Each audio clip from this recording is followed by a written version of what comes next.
ఈ సంవత్సరము మార్చ్ 21 నుంచి ఎస్ఎస్సి ఎగ్జామినేషన్స్ ప్రారంభమవుతున్నాయి. మార్చ్ 21 నుంచి ఏప్రిల్ 4 వరకు ఎస్ఎస్సి ఎగ్జామినేషన్స్ నిర్వహించుకుంటున్నాము. దీంట్లో భాగంగా గౌరవ ఎమ్మెల్యే సుదర్శన్ రెడ్డి గారు, గౌరవ కలెక్టర్ గారు ఒక రివ్యూ మీటింగ్ తీసుకోవడం జరిగింది. పిల్లలను ప్రిపరేషన్ సంసిద్ధులు చేయడం కోసము అవసరమైనటువంటి ప్రణాళికలన్నీ ముందే రూపొందించుకొని జనవరి 27 నుంచి మేము ప్రిపరేటరీ టెస్టులు ప్రారంభించాము.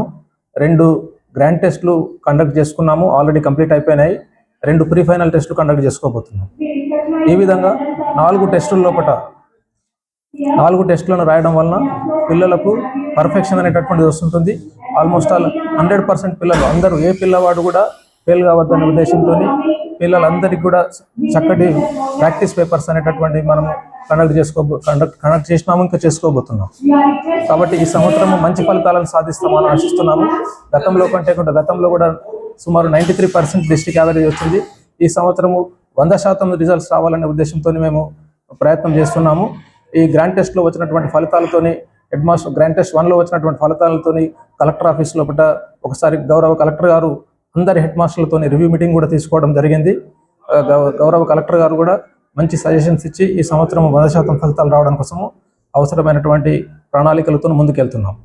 దాంట్లో భాగంగా మన గవర్నమెంట్ పిల్లలందరికీ కూడా స్నాక్స్ను ఈ సంవత్సరము కూడా మంజూరు చేయడం జరిగింది. పిల్లలకు మనం స్టడీ అవర్స్ కండక్ట్ చేస్తున్నాము. నవంబర్ నుంచి జనవరి నుంచి morning and evening study hours అనేటటువంటిది కండక్ట్ చేస్తున్నాము. మార్నింగ్ అండ్ ఈవినింగ్ పిల్లలు స్కూల్ లోపల ఉంటున్నారు కాబట్టి మనకు స్నాక్స్ ప్రొవైడ్ చేశారు. ఆ స్నాక్స్ కూడా పిల్లలకు అందిస్తూ ఉన్నారు. గత సంవత్సరంలో కూడా అమ్మ ఆదర్శ పాఠశాల కమిటీల ద్వారా మనకు మ్యాక్సిమంగా అన్ని పాఠశాలల లోపల మౌలిక వసతులు కల్పించడానికి కోసం ప్రయత్నాలు అనేటటువంటివి జరిగినాయి. వాటిని కూడా రెగ్యులర్గా రివ్యూ చేస్తూ ఉన్నాము. ఇంకా ఎక్కడైనా అవసరం ఉన్నట్లయితే మన గౌరవ కలెక్టర్ దృష్టికి తీసుకెళ్ళి వాటిలో కూడా మౌలిక వసతులను కల్పించడానికి కోసం ప్రయత్నం చేస్తాం. అటువంటి పాఠశాలలు ఏమైనా ఉన్నట్లయితే మేము రిపోర్ట్ తెప్పించుకుంటాము, అవసరమైనటువంటి ప్రికాషన్స్ తీసుకుంటాం.